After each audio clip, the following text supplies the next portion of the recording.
Okay folks, my computer came in. I just got done installing it, and we're going to go ahead and do a test. And just to be sure, I've got the left coil pulse wire connected to the tester.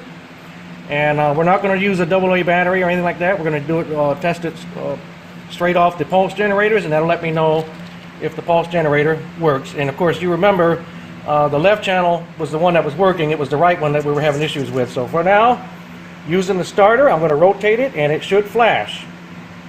It will help if I turn the key on. So here's the left pulse generator.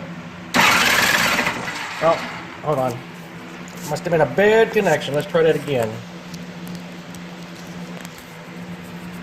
Alright, here we go. Left pulse generator.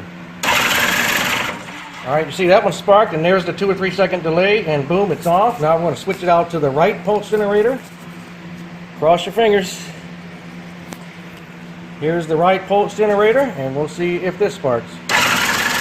And as you can see, there's the right pulse generator.